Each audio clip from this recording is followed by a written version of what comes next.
Ezra স্ট্রিটে বৈদ্যুতিক সরঞ্জামের মার্কেটে বিধ্বংসী আগুনের ঘটনায় এখনও চলছে কুলিং বা শীতলীকরণ প্রক্রিয়া। দমকল কর্মীরা অত্যন্ত সজাগ দৃষ্টি রেখে সেই কাজ করছেন। পাশাপাশি ওই মার্কেট ও তার পার্শ্ববর্তী দোকানগুলি বন্ধ রাখা হয়েছে।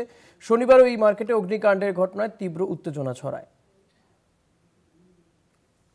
শুক্রবার এজরা স্ট্রিটের যে ইলেকট্রিকের মার্কেট রয়েছে সেই মার্কেটে বিধ্বংসী আগুন লাগে এবং সকালবেলায় দমকলের প্রায় ৩০টিরও বেশি ইঞ্জিন ঘটনাস্থলে পৌঁছায়।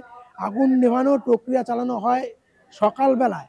আগুন নেভানোর প্রক্রিয়া যেমন চলে, সঙ্গে সঙ্গে এলাকা খালি করে দেওয়ার প্রক্রিয়াও চালানো হয়।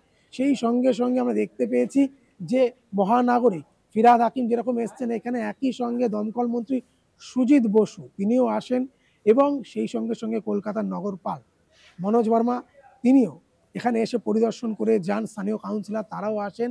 ব্যাপক ক্ষয়ক্ষতি হয়ে গিয়েছে এই বিধ্বংসী আগুনের জেরায়। আজও রবিবার আমরা দেখতে পাচ্ছি যে পকেট ফায়ারের যেসব জায়গাগুলো সেগুলোকেও কিন্তু নিয়ন্ত্রণ করে ফেলা এবং কুলিংয়ের প্রসেস এই মুহূর্তে চলছে।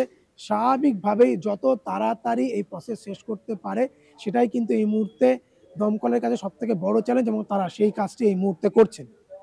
শুভঙ্কর মণ্ডলের রিপোর্ট, কলকাতা।